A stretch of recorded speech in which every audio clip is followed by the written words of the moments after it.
น้อมแด่พระรัตนตรัยอันมีพระพุทธพระธรรมพระสงฆ์เป็นสรณะที่พึ่งกราบแนบไต่ไหวสาถวายความเคารพมายังครูบาอาจารย์พระมหาเถรานุเถระท่านเจ้าคณะพระสังฆาธิการพระภิกษุสามเณรเจ้าจุโตนจุองค์ทุกวัดวาอารามเจริญปอนมายังบรรดาพ่อแม่พี่น้องต่างปอออกไม่ออกศรัทธาสาธุชนคนดีต่างหลายเนาะบ่ว่าจะปิ้นปอหลวงแม่หลวงปอลุงแม่ป่าปีป่าหน้าเอาอาศรัทธาตินจองห้องวัดเท่าแก่หนุ่มกำใจยิงต่างหลายอันปิ้นกีฬานุภาถากสันนิบาลตันเข่าคุณเฒ่าคุณแก่เฮานอนบัลลับกระซับกระสายตื่นจืนคืนมาก็มุนคืนมาฟังรายการนี้เปิ้นใส่ชื่อว่ารายการสัพเพเหระปกิณณกะขอนลุงไก่แจ้งรายการเสียงธรรมแสงทอง ซึ่งก็ดำเนินรายการโดยตนโตแห่งอาตมาภาพเก่ากระผมตุลุงนันชัยวัฒนาคเสโนแห่งวัดพระธาตุดอยน้อยตำบลดอยหล่ออำเภอดอยหล่อจังหวัดเชียงใหม่ก็มาปบมาปักกันแถมเจ้าหนึ่งแถมวันหนึ่งศรัทธาญาติโยมทั้งหลายเป็นกำลังจิตกำลังใจศรัทธาญาติโยมบางคนนอนบัดลับกระซับกระส่ายตื่นมาจับก็ดีก็ฟังแก่งอมแก่เงากันไปเนอะศรัทธาเนอะเป็นเป็นกีมเป็นกำลังใจให้กับศรัทธาญาติโยมเนาะยามเจ้ายามจีสัมพองเปิ้นตื่นเจ้ากันนะว่าเปิ้นว่าตัว ตื่นขึ้นมาก็ฟังเพลงไปฟังน้ำฟังธรรมไปฟังรายการนี่เป็นรายการแหลกที่เป็นรายการมาการโตปินได้ใจอันปิน14เข้ามานี่แล้วมาปะกันวันนี้เฮาก็เจ้าไหวพระเกิดเนอะสวดมนต์ก่อนศรัทธาญาติโยมต่างหลายก่อนที่จะเอ่ยไปต่างสถานีวิทยุแต่ละคืนที่เปิ้นมีบุญต่อโสตประสาทหูเฮาฟังกันกูเจ้าถึงวันเพื่อความเป็นสิริเป็นมังกละเป็นมงคลกับตนกับโตแม่บุญพินเปิ้นโทรมาก่อนว่าก็เดี๋ยวจะสวดมนต์โดยตุลุงเนอะก็สวดมนต์ด้วยกันเนอะตื่นกันมาแล้วบ่ลงบ้างลงโอนเขาแม่บุญพินตึงหลงตึงหลายเฮามาน้อมจิตน้อมใจเนาะไหวพระแล้วก็สวดมนต์กล่อมกันเนออะระหังสัมมาสัมพุทโธภะคะวาพุทธังภะคะวันตังอภิวาเทมิสวากขาโตภะคะวะตาธัมโมธัมมังนัมมัสสามิสุปฏิปันโนภะคะวะโตสาวกสังโฆสังฆังนะมามินะโมตัสสะภะคะวะโตอะระหะโตสัมมาสัมพุทธัสสะนะโมตัสสะภะคะวะโตอะระหะโตสัมมาสัมพุทธัสสะนะโมตัสสะภะคะวะโตอะระหะโตสัมมาสัมพุทธัสสะอิติปิโสภะคะวะอะระหังสัมมาสัมพุทโธวิจาจารณะสัมปันโนสุขโตโลกวิโตอนุตตโลปุริสตัมมาสาลทิสัทธาเทวมนุสสานังพุทโธภควติสวากขาโตภควตาธัมโม สันติติโก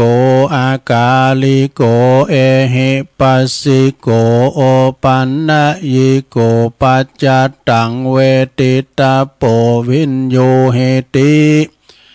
สุปฏิปันโนภะคะวะโตสาวกสังโฆอุจุปฏิปันโนภะคะวะโตสาวกสังโฆยายะปฏิปันโนภะคะวะโตสาวกสังโฆสามิจิปฏิปันโนภะคะวะโตสาวกสังโฆ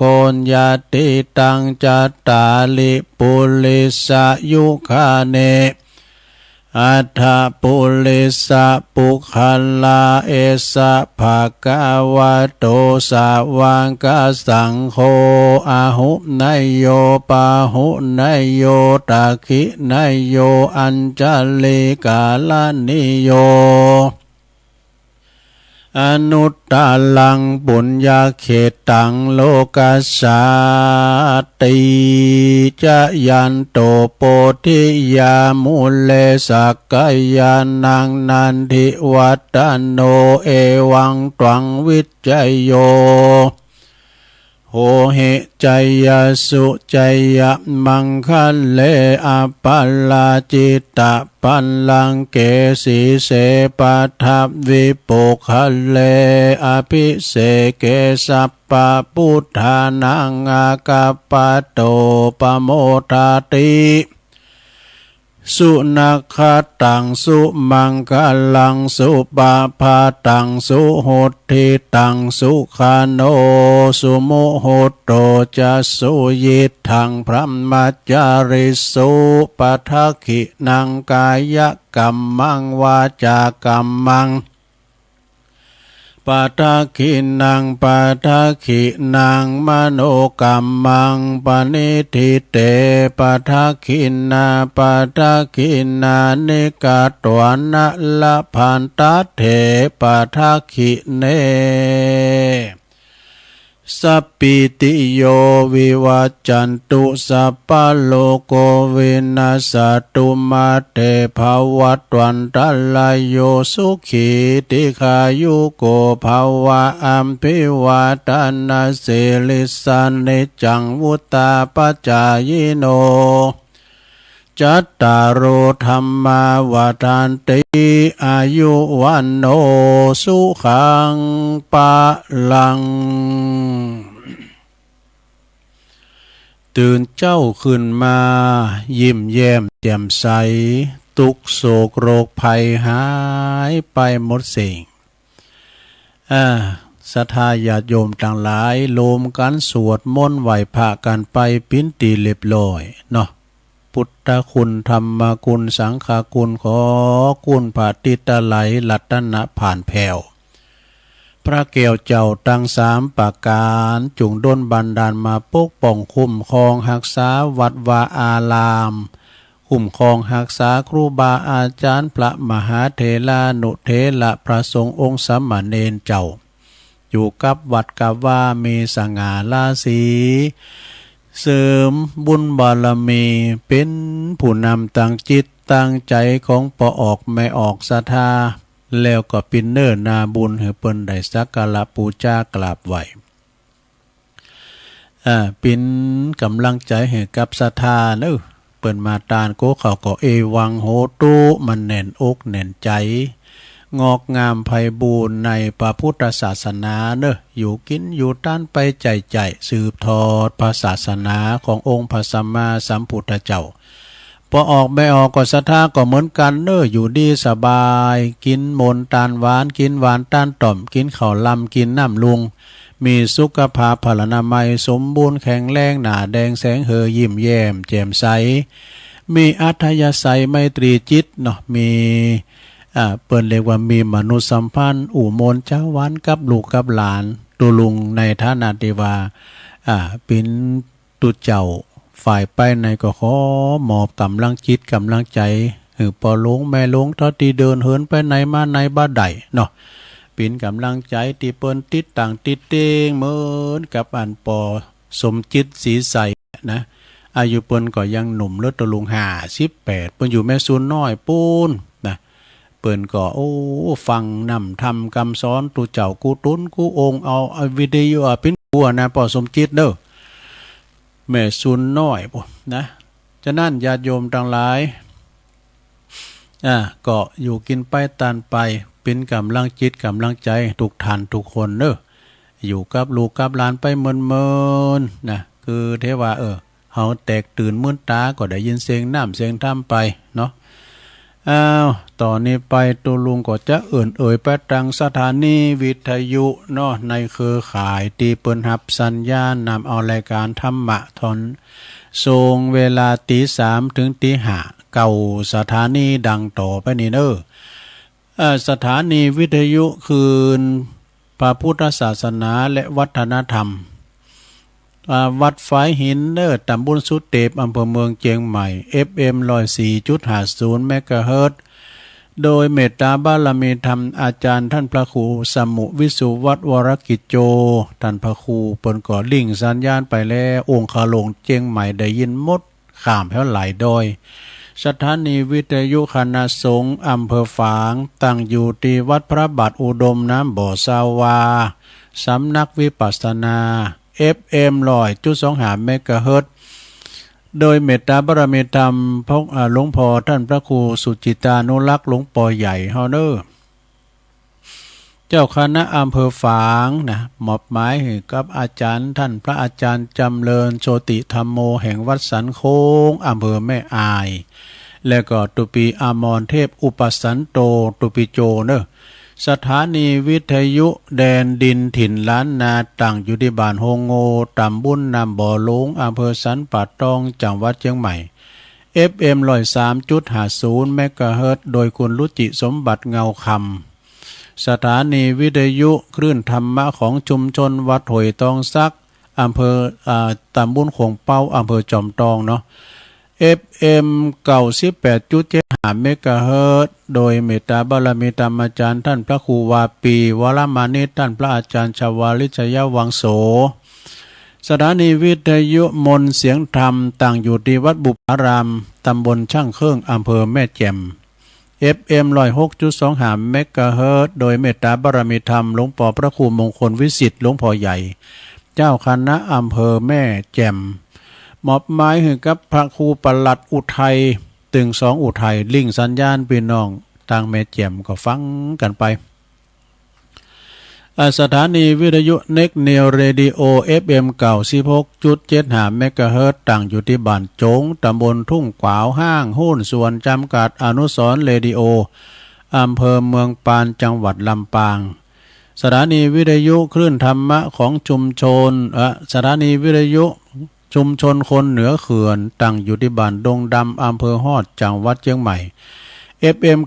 90.75 เมกะเฮิรตซ์สถานีวิทยุเพื่อการศึกษาและพัฒนาอาชีพเรดิโอเน็ตเวิร์ก FM 103.00 เมกะเฮิรตซ์อำเภอเมืองจังหวัดลำปางโดยคุณอนุพงษ์ตาจีนะสถานีสุดท้ายสถานีที่ 9สถานีวิทยุเรดิโอเน็ตเวิร์ก FM 99.50 วิทยาลัยเทคโนโลยีเพื่อการและการจัดการกฟผแม่เมาะลำปางตึงมดตึงเสียงนี่มีเก่าสถานีโดยการสถาญาติโยมทั้งหลายแล้วก็ตีเปิดฟังทางระบบออนไลน์ทางระบบ Facebook ของวัดฝายหินก็ดีนะฟังย้อนหลังเนี่ยอาจารย์พระครูวิสุวัฒน์วรกิจโจเปิ้นอัดเทปไว้เนี่ยอัดเทปบันทึกเทปไว้ได้ฟังลูกมั่มเจ้าลำไปฟังตอนกินข้าวง่ายก็ได้ฟังย้อนหลังเนาะมาปะกันวันนี้เนาะก็ขอขอบคุณตังคณะสถานีทุกคืนทุกสถานีตัวเนอร์ตีได้ลิงสัญญาณไปปิ้นตีเรียบร้อย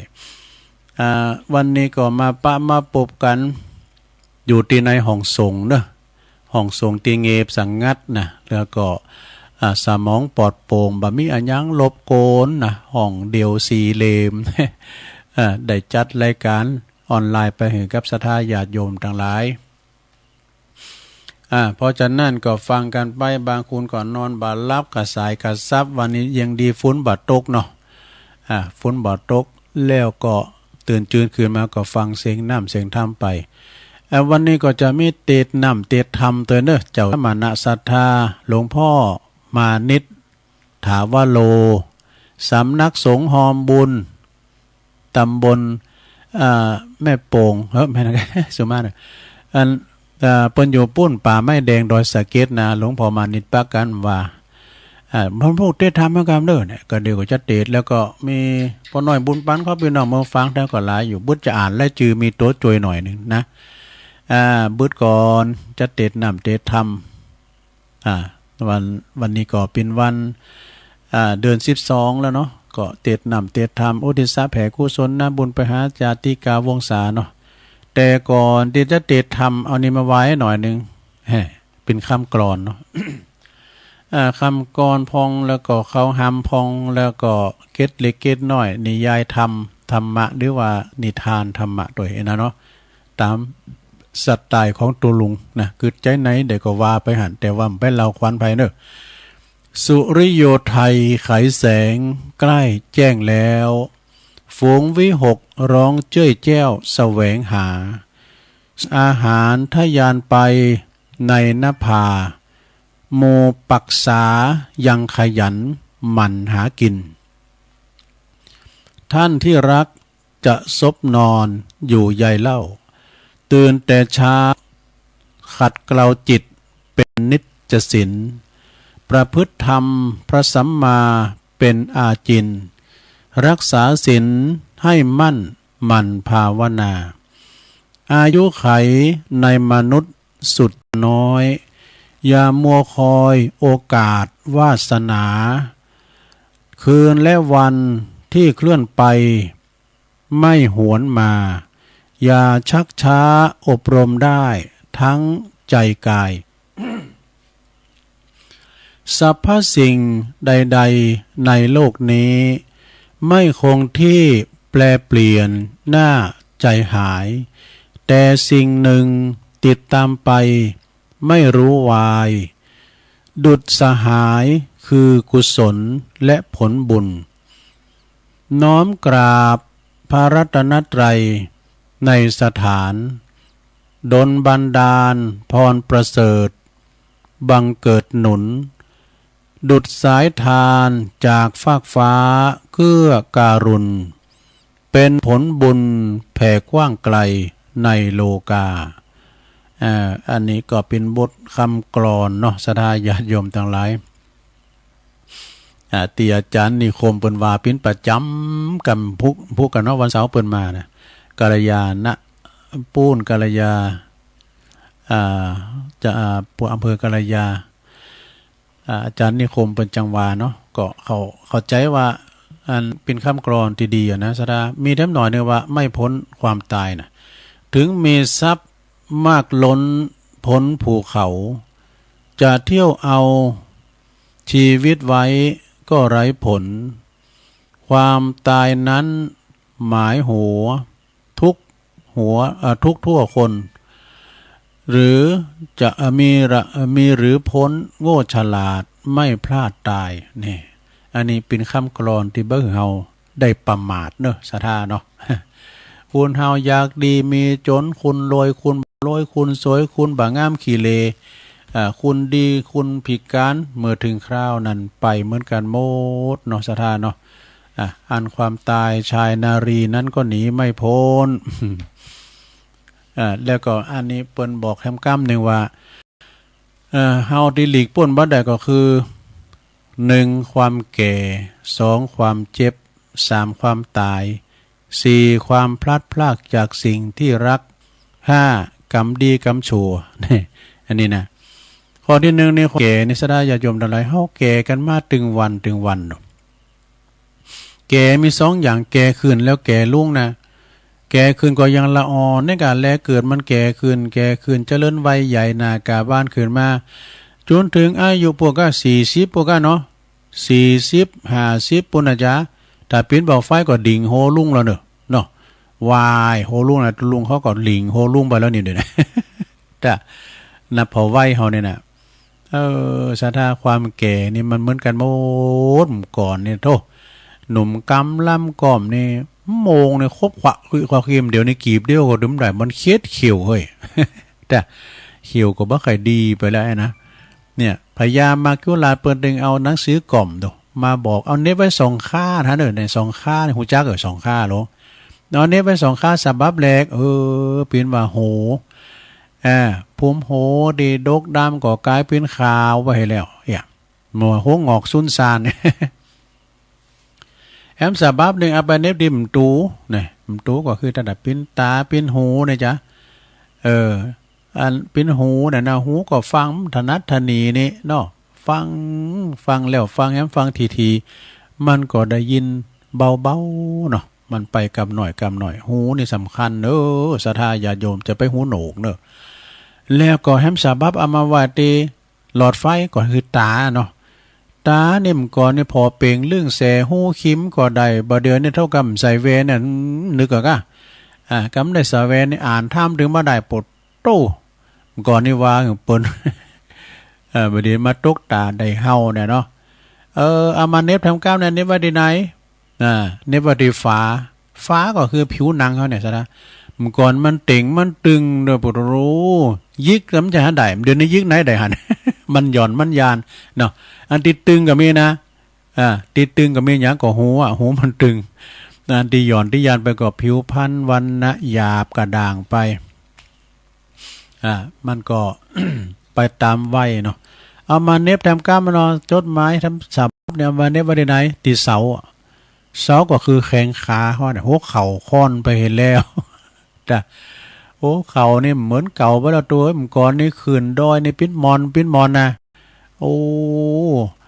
ประเดี๋ยวนี้ปวดตัวลุกก็โอยนางก็โอยเสาแหนบบ่คดีหรอเนาะเสริมแหนบบางตันบางคุณนี่ก็สุมาเด้อโยมเด้อ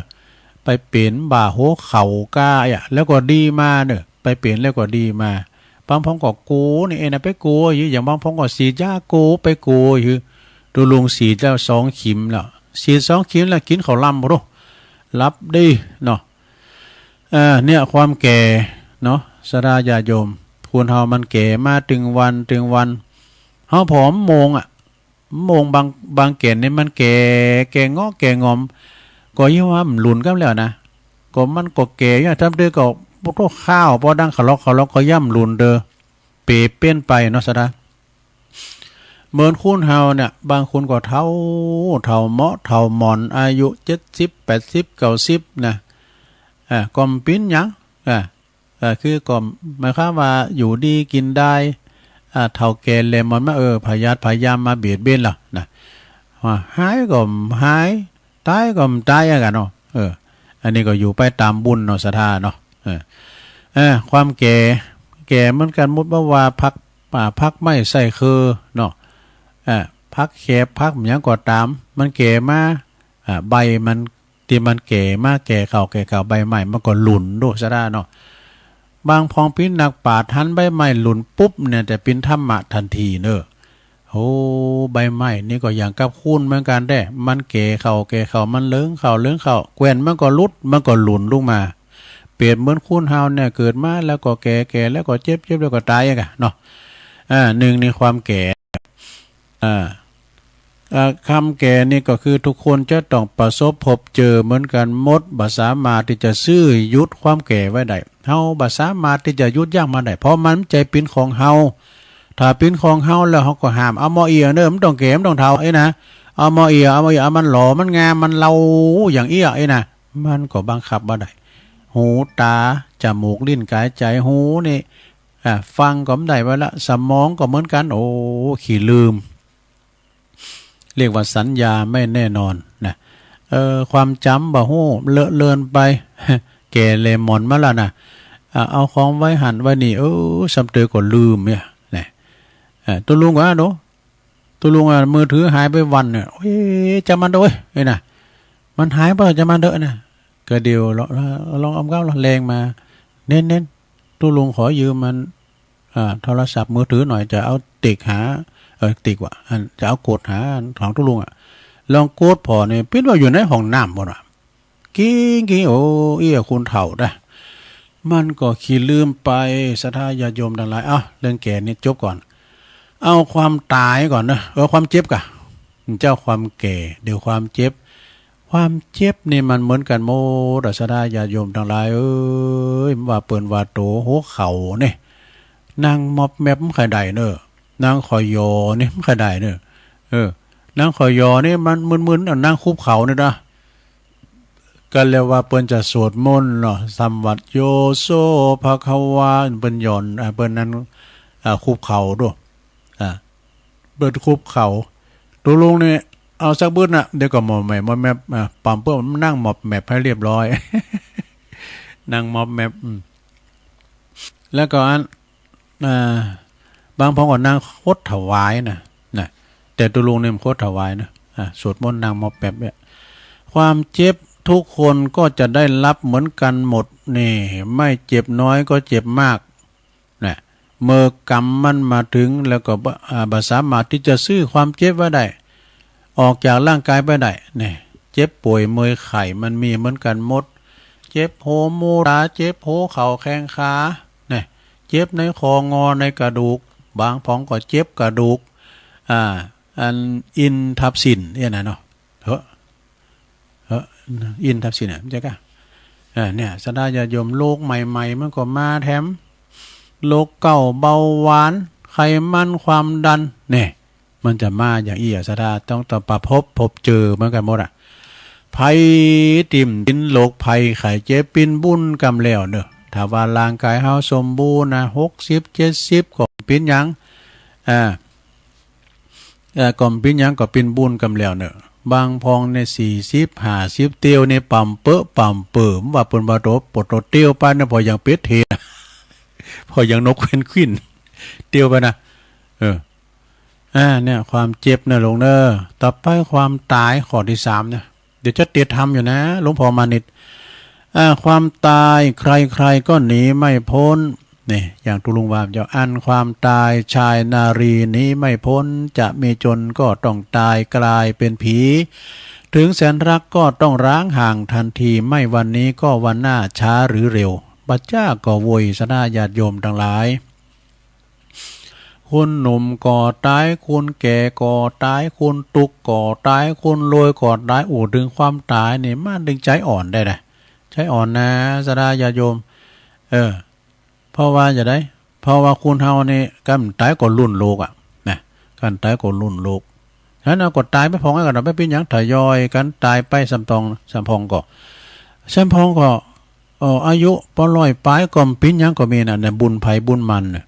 ความตายนี่เหมือนกับสัตว์สิ่งหิ่งห้อยมันก็ตายเหมือนกันหมดอายุมันก็เท่ากัน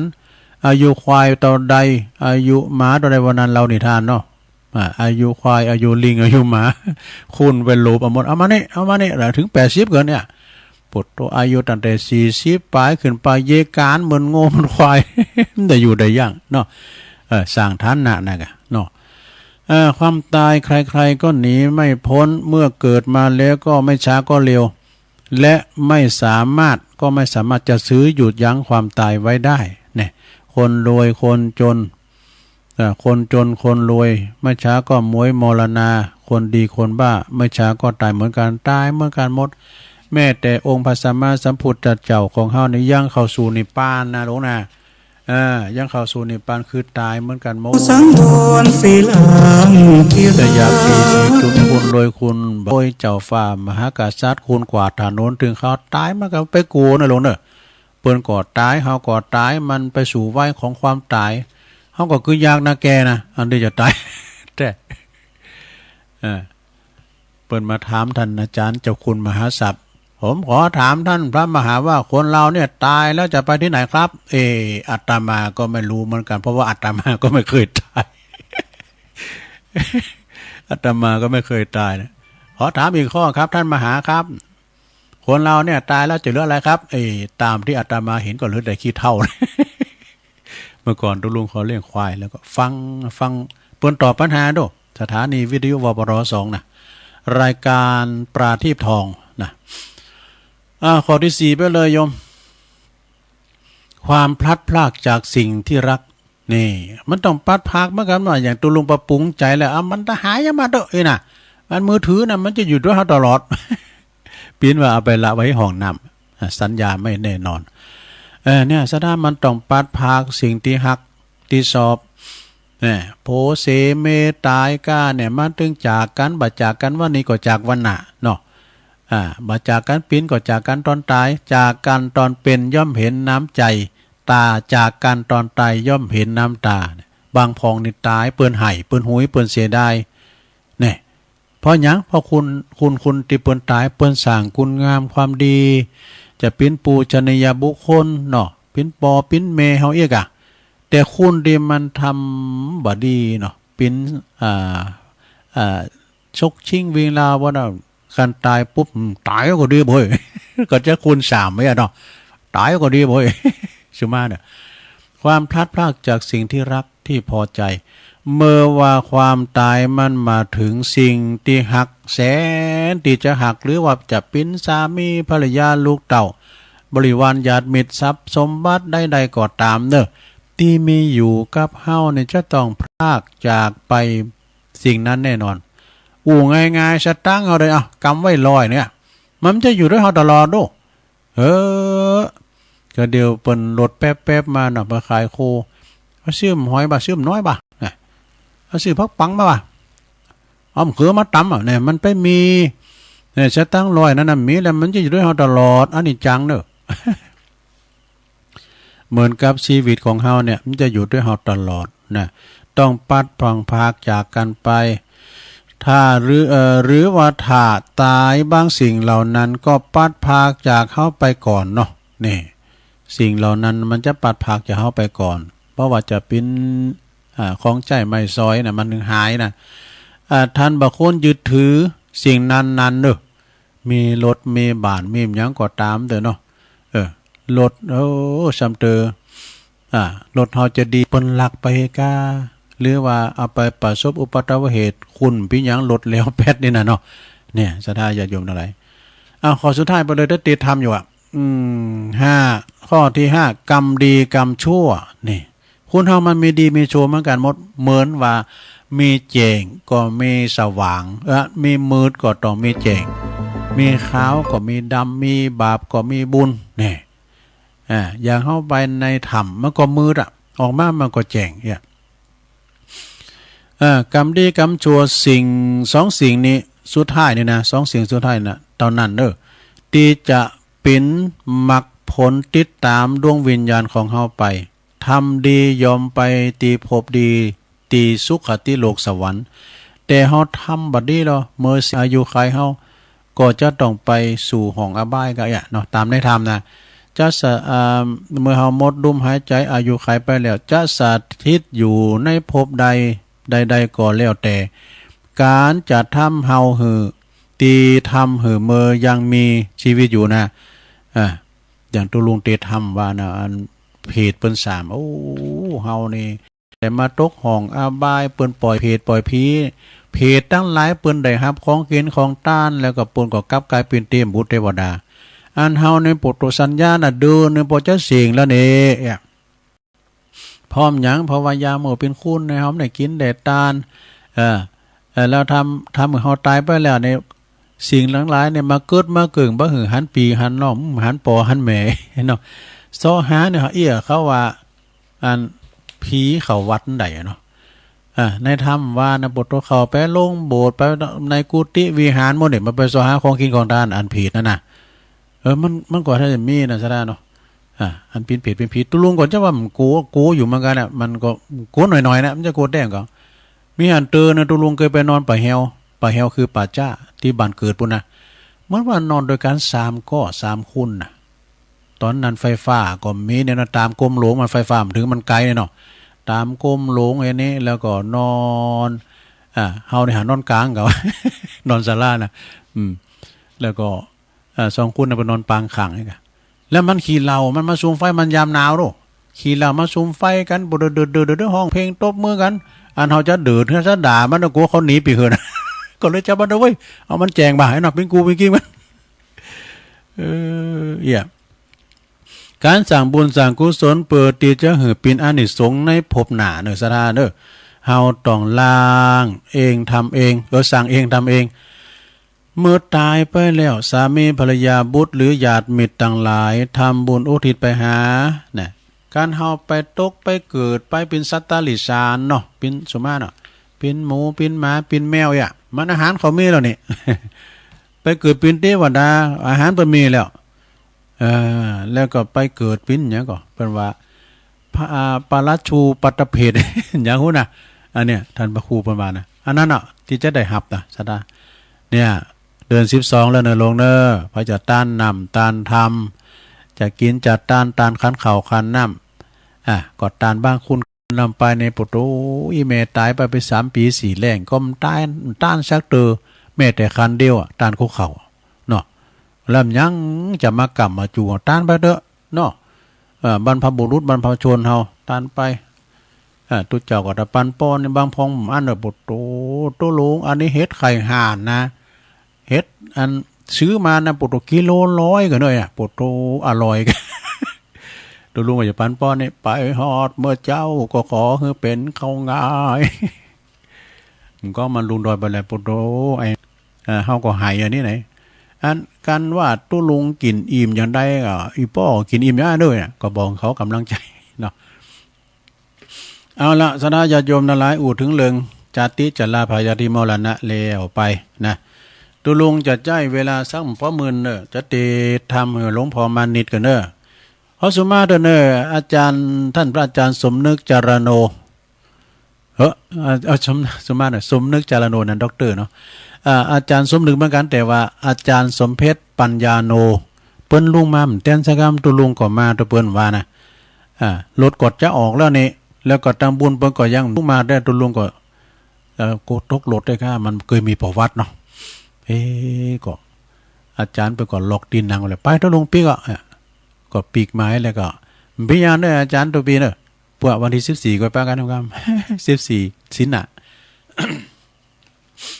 เนาะสถาญาติโยมเปิดบ่คือเป็นการเสียแก่เวลาตุลุงจะเตะทำกันเด้อทำนิพพานสูตรแบบกล่อมนะสถาแบบกล่อมนะแล้วก็มีเจ้าภาพอยู่หลายอยู่หลวงพ่อมานิดหลวงพ่อบุญปันเขาหลวงพ่อว่าป้าหน่อยบุญปันเขาก็เดียวก็ว่าจือเนาะแต่อันนี้ก็หลวงพ่อมานิดเป็นกันละกะโลมาโหหูจานนี่เอาเฉ่นน้ำเลยกินบ้อมาเลยกะโลมาเลยวะเอาฟังธรรมนะลงเด้อนะโมตัสสะภะคะวะโตอะระหะโตสัมมาสัมพุทธัสสะเอวัมเมสุตังเอกังสัมมายังภังกวาสาวันติยังวิหารติเจตวันเนอนันตาดิงกาสะอัลลาเมอันตังโคสะวัติยังวาสิโนมนุสาสกตามิโนโหนตุสาธาโวดุลาสาปุริสาตังลาอิตังสุตังอันว่าสูตรอันนี้ชื่อว่านิพพานสูตรอันมหาอนันตเถรเจ้าได้สาดับรับฟังจากมุขตวดาข้าอุแก้วแห่งตนพันแผ่วสับปัญโยเลี้ยวก็มาสำแดงแก่มหากาสัมปะเทนเจ้าเมื่อเขาประสมสู่จุมนุมยังสังกายนาธรรมวันนั้นว่าดังนี้พันเตข้าแด่มหากาสัมปันเทนเจ้าอันว่าพระปิ่นเก่าโพธิญาณเมื่อยังทรมันอยู่ในป่าเจตวันอารามโปรดบรรณาสัตว์สี่หมู่ในที่อยู่ตำกลางทรงว่าดังนี้สีลังนามากาตาปังสีลังนามาราคิตังเมตตากรุณามุติตาอุเปขานามากาตาปันติภิกขเวดุลาภิกขุทั้งหลาย บุญอย่างนามาชื่ออันว่าบุญต่างอะไรปันดิเตนะอันภูมิพายาหากเปิงกะตามแต่แลสีลังนามาชื่ออันว่าสินเนภูมิพายาเปิงรักษาหือมันกุงแต่แลอันว่าเมตตากรุณามุทิตาอุเบกขาภูมิพายาเปิงจำเลินภาวนาแต่แลภิกขเวดุลาภิกขุตั้งหลายเหตุดังเลือแลมพลานตาถากาตะกล่าวว่าเฮตานรักษาศีลและภาวนาอันจาหิโดยมีแต่แลสัตตานามาชื่ออันว่าสัตว์ต่างหลายในโลกย่อมวิปโยคแผ่พวนสัตว์ทั้งมวลที่มาบังเกิดเอากำเนิดในสงสารบ่สุขสำลานมันเดี้ยงรู้ความเงียงเปปังแม่นจักเมรู้ความเงียงไปมาย่อมจะละแก่เท่าและตายไปประการหนึ่งภายบ่อาจกฎหมายรู้ได้ยังปีเดือนวันยามตายเต้ามีแต่องค์พระมุนีนายสัมมาสัมพุทธเจ้าและอริยสงฆ์โคตรเงาอรหันตาเหตุนี้ต้านภูมิมีพายาจุงพิจารณาฮือตีฮือแมนตีกองฮือแม่ฮือรู้แจ้งแต่อันเป็นแก่นสารคือสารละเขาของใจเตตานเพื่อตัดมาเฉละทำกรรมตาเนอันจักได้เป็นที่อุปธรรมเป็นป่าไทยยังคือเขาห่อเป็นสะเบียงต่อตั้งไปคงควายหาปัจจัยตั้งสี่ฮือแมนตี้กองธรรมอย่าลูบอำนำมาจุกใจอย่าฆ่าสัตว์ตัดชีวิตง่ายเมื่อตุนตานตกแต่งเฮือดีงามผ่านนี่ตามจารีตกองธรรมนั่นเตอภาการหนึ่งภาการหนึ่งเอาแก้วตั้งสามเป็นที่เปิงปุตลำเปิงนั้นว่าบุตโธเมนาโธธัมโมเมนาโธสังโฆเมนาโธนั่นไปดังนี้ไปใจเตอภิกขเวดุลาภิกขุตังหลายปุกกาละโพได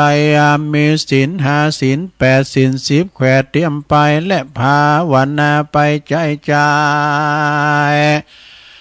ก็จักได้มีอานิสงส์ได้หาภาการตามดังพระจินนามานหากเตสันนาไว้ว่าสุขังสมปฏิสุขังปเดมปุญจติปาปะกังสุเปนังปัสสะเตมานุสานังปิโยโหติอมนุสานังปิโยโหติเทวตาราคันเตนะสะอาคิวาวิสังวาตุวุทังจิตตังสัมมาติยาติมุขวันโนวิปัสสิตาติอาสะมุลเหกะลังกะโลติอุตตะเลอุปาติวุจาวิจันโตพระมโลกุปโกโหติอัตตากาถาอันนี้อานิสงส์จิจาใครว่าผู้กะละผู้หนึ่งผู้ใดเอาเมตตาเป็นที่เปิงจำเริญทำจุคืนวันบ่ขาดยามลับก็หากเป็นสุขเลือหลายตื่นขึ้นมาก็สบายจมจื่นบ่ฝันหันหลายฮือตื่นตกใจแม่นไปที่ต่างใดก็มีผู้ห่มรักใครพงผีปีศาจน้อยใหญ่ปิยาแปลงเทวดาเตรียมแฝงวงเวทฟ้าวไฟยาปิดและหอกดาบนั้นเล่าบ่อคาหือตายจิตใจมุ่งหมายเป็นสมาธิได้เร็วด่วนใบหน้างามเรียบล้วนผ่องผิวใส สาติก็บ่ลงไหลเมื่อกาตำกาละมอลานาดกันสมปานยังบ่อาจถึงมากาพลาผลย่อมมีจันพรมเป็นที่ไปบ้างเกิดอันนี้เป็นอานิสงส์อันล้ำเลิศแห่งเมตตาเอกสทาสัมรวม11 ข้อกล่าวด้วยอัญญอปอเป็นที่เข้าใจความมีดังนี้แลนาภิกขเวดุลาภิกขุทั้งหลายผู้กันละยิงใจภูมิมีพยาผาฐานาใครถึงสุขอันมีในเมืองคนและเมืองฟ้าตาลาบต่อเต้าถึงฝั่งกำนาคือเนลาปานก็ฮือปาการประกอบไปด้วยธรรม5 ประการเกือหือมีสัตทาหารเป็นข้อเก้าเชื่อใส่ในกุลเกี่ยวเจ้าทั้ง3 ประการมีศีล5 ศีล8ตามตองสุตตะมันฟังคำสอนของนักปราชญ์เจ้าอย่าได้ขาดดังพระพุทธเจ้าหากเตสนาว่ามูลละแห่งศีลนี้มีอยู่5 ประการคือเมหิลิความละอายต่อบาปโอตตปะความสะดุ้งสยาดเกรงกลัวยังกรรมมืดมัวอันเป็นบาปขันติหือมีกรรมนาอดต่อสัตว์ไล่ต่ออดต่อสัตว์ไล่หยาบและก็พลุสวาจาอดต่อสัตว์นานาที่มาซับตอมไตอันหนึ่งหือมีเมตตาไฟรักปิงแปงกาลุนาหือนาเมใจกาลุนานั่นเฮเมใจลักแฝงต่อสัตว์ที่ได้ทรมานลำบากปล่อยสัตว์เฮได้พ้นจากทุกขังมุตตุกุณนายังสัตว์ต่างหลายน้อยใหญ่เฮเมใจไฟปิงแดงจมบาละผู้มีธรรม5 ประการศีลก็จักเมลากฐานตั้งมันเตี้ยงบ่บิดเบี่ยงเฟื่อนไหวแม้นว่าผู้ใดจักมาผู้ใด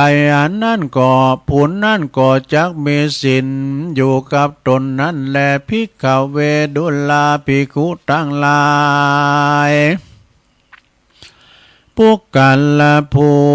บ่หูลักษณะแห่งการตานรักษาศีลและภาวนาหันป้นตานกอดเต้าวันนับตานไปบ่ขาดล้างเตื้อก็บ่อาจจักใดเถิงสุขแต่ดีลีเป็นดังต้านมหาเศรษฐี2 ผัวเมียมีเข้าของ18 โกฏนับเป็นโจกมั่งมูลเมเต้าเมียเต้าว่าใดกัดตำบอดีเมื่อยามหนุ่มนางผู้เมียนั่นก็ได้เป็นนางผู้เป็นเมียนั่นก็มีใจขุนด้วยลากาตันหาใดกัดตำกาเมสุเมชาจาลากับใจอื่นส่วนผู้เป็นผัวนานะก็มีใจบ่จมจื้นตังทำใดรูปอำฝอยเงินคำกับผู้อื่นที่กล้าขายกับตนมา อันหนึ่งก็ได้ขาดเมตตาได้คานกเกี่ยวน้อยเอาเลือดนกน้อยมาผสมกับยาการว่า2 ขาดใดมรณาถก็ได้ไปเสวยวิบากกรรมเป็นเปตวิสัยอาสาไหลอยู่ในป่าจา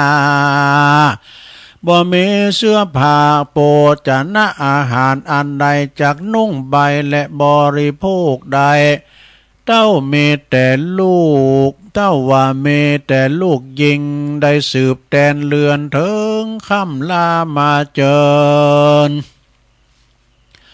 มาลอด2 พ่อแม่ก็ไปอันเป็นเพศก็มาบอกให้ลูกหลักทั้ง2 อันตนได้ถาลงอย่างวิบากว่าขอเฮ2 ธิดาได้ตานทำอุทิศฝนฝากบุญมาหาพ้องเติมเมื่อนั้นเขาเจ้าทั้ง2 พี่น้องก็มาจุกจ่ายเขาของเป็นตานไปใจ ก็ยังว่าบ่ได้รับส่วนบุญตานกุมารีตั้งสองพี่น้องก็ปาการไปไวยังพระพุทธเจ้าแล้วก็ถามวิบากกรรมเก่าแห่งพ่อแม่เจ้าตั้งสองทีนั้นพระพุทธเจ้าตนสัพพัญญูรู้แจ้งทาลัทลองเป็นกองแห่งนักปราชญ์ผู้ข้าน้อยโอ้ไปใจบ่ได้อันนั้นมันลัทธนาธรรมตรัสร้องอาติตาชาติก็เตสนาขายยังวิบากแห่งเศรษฐีแก่กุมารีตั้งสองว่าปาการผู้ไปหาผู้จบทองฉลาดแต้มเขียนเอายังทำมาหาทำมันนิพพานสูตรนี้ไปเป็นตาลแล้วก็อุทิศบุญสารไปหาพ่อและแม่ก็จักได้พ้นจากทุกข์แผ่ทุกแผ่อันเป็นเปตะวิสัยจะแลนาปุณณทิวเสกันวันลูนมาโลดนางตั้งสองพี่น้องก็ได้พระกอบด้วยอาหารวัตถุปัจจัยไตยทานพร้อมตั้งธรรมเทศนานิพพานสูตรแล้วก็อุทิศบุญไปหายังปิตามารดาอันเป็นเพศก็ลวดได้พ้นจากเขตอาบายได้กับกายไปเกิดที่จันฟ้าเลิศเมืองสวรรค์ก็มีหันและนาเตสนาปาลิโยสาเนสติตากาธรรมเตสนาปโหโสตปฏิภาลาติเนปูปาปุเนงสุ นายเมื่อแล้วธรรมเทศนานิพพานสู่ดวงพระเสดก็บังเกิดภาละแก่ปริสัตทั้งสี่หมู่ล้างพ้องก็ได้ถึงธรรมวิเศษมีพระเพศวโสตาสกิตกะอนากะอรหันตาตามบุญสมปานแห่งตนอันใดก็ตาที่การมาแต่ก่อนก็มีด้วยประการดังกล่าวมานี้แหละนานิพพานสุตังนิติตังขียาอันเตสนายังธรรมนิพพานสูตรกล่าวโดยอันแควบอันย่อก็บางโกมโสมเรสเดชสาธุสาธุสาธุจบไปนะลงเนอะรับไปแล้วการับไปแล้วลงปีนถ้ำนิพพานสูตรทำกล่อมเนอะสถานเนอะอันนี้สาบับยอนะเหมือนกับทำมันบุพเปตพลีแต่ว่าเนี่ยนะปีนถ้ำกล่อมมันกินหมอหน่อยมั่นใจอันมันแสนดีเนาะถ้าว่าเอาสาบับยาวนะปวดตัวปนอารามพบทสองหนากันเนอะจะทำนิพพานสูตรตัวเมืองนั่นนะสองหนากันนะสนะโอ้เปิ้นจะยาวแล้วนี่อยู่อันนี้สาบับกล่อมนะสาบับกล่อมก็ขอขอบคุณทางเจ้านาศรัทธาหลวงพ่อมานิถาวโรสำนักสงฆ์หอมบุญป่าไม้แดงดอยสะเก็ดส่งเข้าปากกัวเป็นเจ้าภาพเนอะส่วนเป็นเจ้าภาพตัวเจ้าตัวเก่าประธานไปสูตรแล้วก็เดี๋ยว4 โมงแล้วนี่ได้ทำได้ฟังก็เดียวก่อนเนี่ยก็เดียวก็อ่านเนาะรายชื่อรายนามมีตัวจ่วยหน่อยหนึ่งสาระญาโยมกันไปให้เตือนหนึ่งก็กลุ่มไปให้เตือนหนึ่งกลุ่มยังตัวลุงเน็ตนะเนี้ปฐมเดี๋ยวนี้ก็จัดเน็ตนะนางมือน่ะโอ้เอาเก่าขาอยู่วาบ กินปินตีนปินเน็ตอะไรมาเนี่ยก็ไปให้เตือนก็กลุ่มไปพองนะเลย10 ปลายยัง10 ปลายลุง2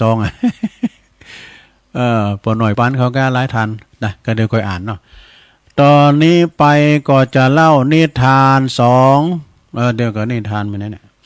นิทานก็เนื้อลงเนื้อไม่ได้เลียบได้เลงนะแล้วไม่ได้ฟังแล้วก็คำเตือนของนกนางแอ่นนกนางแอ่นนกนางแอ่นนี่มันก่อนนี่นักเนอะสมัยก่อนนี่อยู่ทำทุ่งนานะนกเซลหังบ่งก้านกตุ่มก้านกวักก้านกยางแดงนกยางขาวมันมีหมดอ่ะกลางตุงกลางหน้านะนกแจกก้าแต่ตัวใหญ่ตัวน้อยนะมีโมราสนาก่อนนี่มันจะมีโรคภัยไข้เจ็บอย่างเด้อนำก็ใสเวลานำเข้าใหม่อุกขลุกตื่นควายนำใสอย่างแก้วกอบกินได้นะกอบกินได้ล่อมเดียวในการปฐมพิญญาอย่างตุปีเอกพลชุตินทโล เปิ้นเล่าข่าวหำไว้นะโอ้น้ำสารมันไหลลุงกุ้งหอยปูปลากอดตายกันไปอย่าชะระมันหลังเข้าไปนะโอ้เป็นดีดูเดี๋ยวนี้ก่อนนี้มันจะมีปลาเลี้ยงเนาะเป็นปลาธรรมชาติหมดอ่ะแล้วมันจะมีปิ้นโลกอ่ะปลาก่อนเนาะแล้วเดี๋ยวนี้นี่มันอันตรายพักไม่ใส่คือก็เหมือนกันเนอะเวลาว่าเปิ้นเก็บมาเปิ้นสียาเนี่ยเปิ้นก็มีกำหนดเนาะ7 วันเนี่ยก็เก็บนะซ้ำเติมถึงสักกามเนี่ยเนาะมันงามเนี่ยเนาะก็ไปเด็ดมาขายก็วันนี้หมู่เฮานี่บริโภคสารทั้งหลายมันจะมาสะสมนะสารปิดทั้งหลายเนี่ยมาสะสมในร่างกายเขาทำเฮาเกิดเป็นโรคภัยไข้เจ็บอันนั้นพองอันนี้พองอีกนะอีดูต่อไปเรานิทานดีกว่า คำเตือนของนกนางแอ่นนกนางแอ่นตัวหนึ่งเนอะนกนางแอ่นตัวหนึ่งหันเจ้าหันเจ้าไหลกำลังหวานเมล็ดพันธุ์ปอต้นปานอยู่ต้นตีดินของเขานะมันจึงไปห้องนกตั้งหลายมารวมกันแล้วก็พร้อมกับบอกว่าสูเขาตั้งหลายนะข้าพเจ้านี่นะพวกเจ้าตั้งหลายสูเขาหันเนี่ยเจ้าให้เปิ้นหวานเนี่ยนะหันเปิ้นหวานจึงเขากินนะเปิ้นหวานหันไหมเห็นไหมทำไมล่ะนกตั้งหลายก็ถามมันนะโอ้ก็เขากำลังทำยังอยู่หรือเปิ้นกำลังหวานยังนะเปิ้นกำลังหวานยังอาหารเขาเปิ้นนกตั้งหลายถามขึ้นมาเนาะเป็นเสียงเดียวกันมันเป็นยังนะเปิ้นชื่อตีเขากำลังหวานฮะนะหวานเป็นเมล็ดป่านเมล็ดป่านนี่มันเป็นอย่างไรซึ่งเมื่อโตขึ้นมามันก็จะสามารถนำไปสารปิ้นตาแล้วปิ้นยังตาขายมาดักหมูเฮาเนี่ยกะเนี่ยมันจะมาดักหมูเฮาเนี่ยมันจะแป้งตาขายนะมันจะมาแป้งกับดักเขาเนี่ยเพราะฉะนั้นอย่าช้ายายอย่าช้ายายโอ้โหปิ้นอีกเกมแล้ว อย่าช้ายายคือตั้งหลายพวกเขาตั้งหลายเนี่ยอย่ารอลิงเนี่ยอย่ารอลิงนั่นแล้วนกตั้งหลายถามว่าเขาจะทำอย่างไรนะพวกเจ้าจงไปจ่วยกันไปจิกหรือว่าไปกาบไปจิกคือทำลายเมล็ดป่านให้เนอะเมล็ดป่านหมดนั้นทำหน่อยมันจะเป็นห่อข้างแค่จะมาทำลายเขานะไปทำลายมันก่อนนะตัดไฟเสียแต่ต้นน้ำใช่ค่ะเสียก่อนทั้งหมดเลยอย่าได้หลงเหลืออย่าให้มันหลงเหลือเยื่อใหญ่เอาไปปากันไปซักเมล็ดพันธุ์เอาไปกินก็ได้ทำลายมันออกงอกนะแล้วพวกเจ้าก็จะปลอดภัยด้วยประการทั้งปวงนกนางแอ่นอธิบายนะอันนี้นกพญาเนาะไปปากันไปช่วยกันไปขี่ข้านแถมหน่อยนะอันนี้นะมันจะมาทำลายเขานะบรรดานกเหล่านั้นต่างหันว่ามันจะธุระของเฮาเนี่ยมันจะธุระของเฮานะนกแม่ขี้ข้านนกแม่ขี้ข้านมันว่าหมู่เฮาต่างหลายโตไผโตมาน่ะดูก็เปิ้นก็เอาไปเปิ้นก็ทำสร้างโรงงานกะบ่มาเหี่ยวกับเฮาอยู่เรื่องไผเรื่องมันน่ะปากันไปนอนหลับ จึงปากันนิ่งเฉยอยู่จนเมล็ดปานของเจ้าหายนั้นเปิ้นหวานมันแตกหน่อขึ้นมานกนางแอ่นผู้หันไพ่มาแต่มันทำลายเฮาก็เลยนกนางแอ่นหันว่าดังนั้นจึงไปเตือนฝูงนกต่างหลายแถม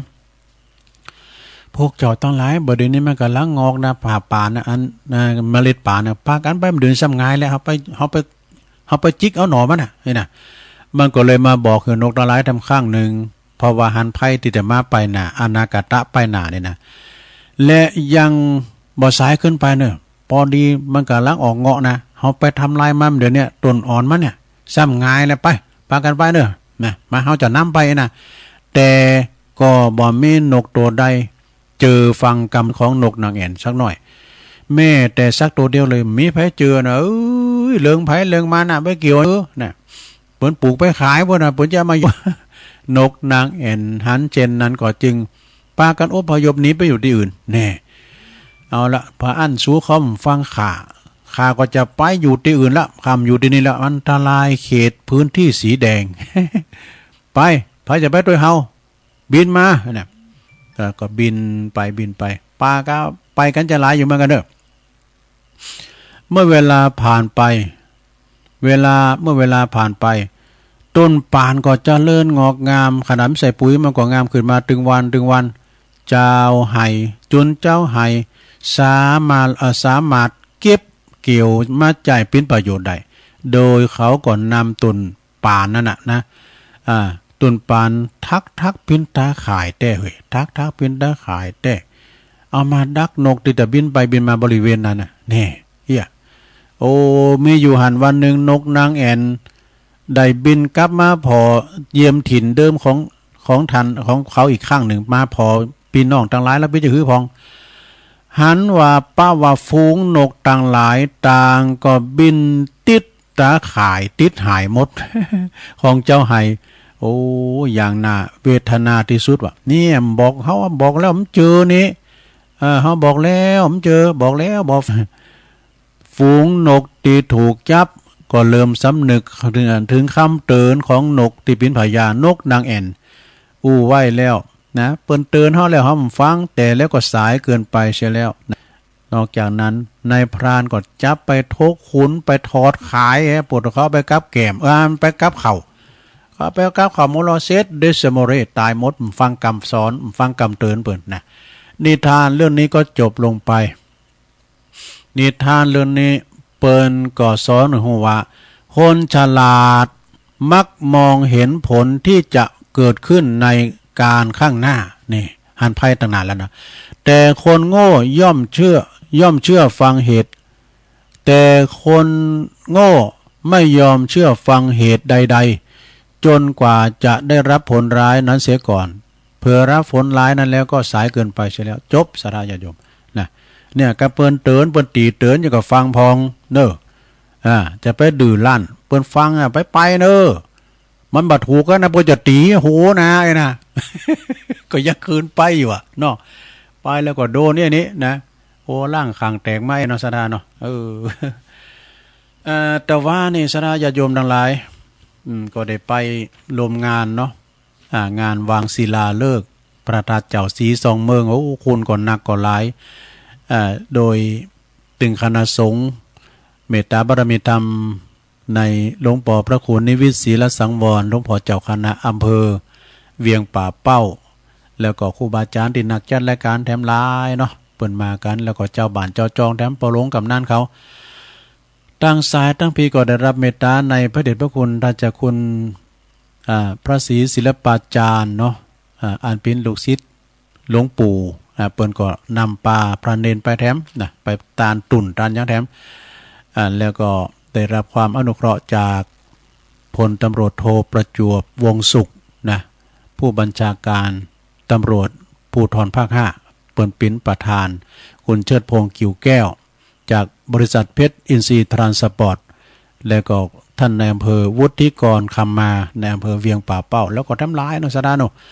โอ้ปิติมนอกมนใจฝนก็ตกอยู่ตลอดจุ่มเนยยินใจสะดาตึงคืนตึงกลางวันหอฝนยังมาตกดีลำดีเลยก่อนแล้วผ่านไปโดยดีเนาะสะดาญาติโยมทั้งหลายอันนี้ก็เปิ้นวางศิลาฤกษ์นะพระธาตุเจดีย์2 ดวงตั้งซ้าย